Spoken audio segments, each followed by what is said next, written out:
मारणारी ही केस मला वाटतं महाराष्ट्रातली ही पहिली केस झालेली आहे आणि त्याच्या बाबतीत त्या लेकराला न्याय मिळाला पाहिजे, त्याच्या कुटुंबाला न्याय मिळाला पाहिजे म्हणून आम्ही या ठिकाणी भांडतो आहोत, राजकारणासाठी नाही। रोहित पवार बोलतात मी 2 दिवसापूर्वी दौऱ्यावर होतो बीड आणि परभणीच्या, त्यामुळे प्रचंड वातावरणामध्ये तणाव आहे। आणि दुसरी गोष्ट की देवेंद्र फडणवीस यांनी आता बीडचं पालकमंत्रीपद घ्यावं कारण परिस्थिती हाताबाहेर गेलेली आहे। नाही, हा त्यांचा प्रश्न आहे, त्यांनी काय बोलावं ते।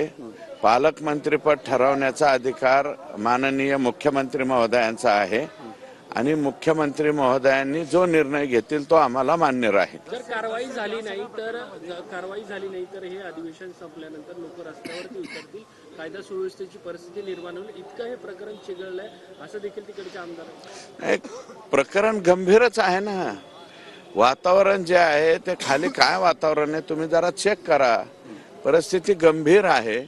कारण हे एक संपत्तीची लाट जी म्हणतो ना ती त्याच्या बाजूने गेले ना। जर का संतोष देशमुख गुंड असता, जर का संतोष देशमुख त्याच्यावरती कशी एखादी चॅप्टर केस यापूर्वी दाखल आहे का, किंवा तो कुठं काही एक्स्टॉर्शन करत होता का, असं कुठलंच काही प्रकार त्या ठिकाणी नाहीये। अतिशय सभ्य, गरीब आणि आमचा भारतीय जनता पार्टीचा तो बूथ प्रमुख होता म्हणून आत्ताच्या विधानसभेच्या निवडणुकीत बूथ प्रमुखाची आमच्या हत्या झालेली आहे।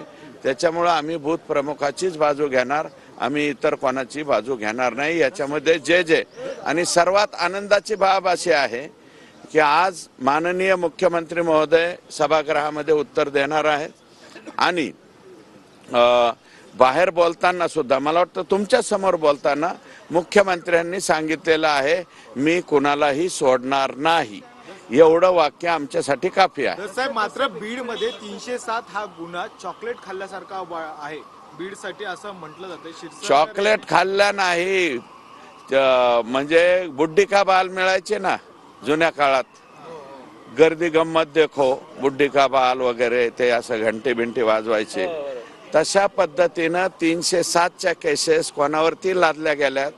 जरा रेकॉर्ड काढावं, मी आमच्या बीडच्या एसपींना रेकॉर्ड मागितलंय की चण्या फुटाण्यासारख्या 307 किती दाखल केलेल्या आहेत आणि त्या कशा पद्धतीने दाखल झाल्यात, कुणाच्या सांगण्यावर दाखल झाल्यात आणि विनाकारण मारायचं त्यांनीच आणि गुन्हे दाखल करायचे।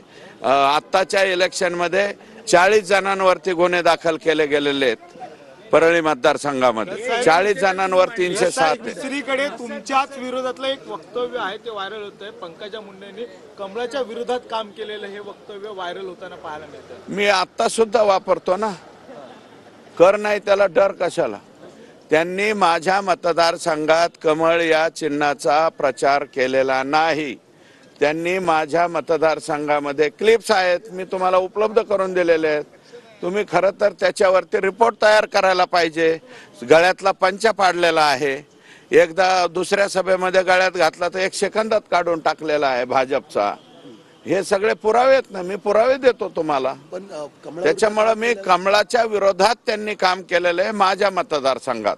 आता इतरांच्या मतदारसंघात काय केलं हे त्यांना माहिती, जे बोलत असतील त्यांनी बोलावं, जे नसल बोलत त्यांनी बोलू नये असं माझं मत आहे। त्यांना मंत्रिपदाची माळ त्यांच्या गळ्यात तरी पडलेली आहे। आता हे तो पक्षाचा निर्णय आहे, मी म्हणू शकतो का?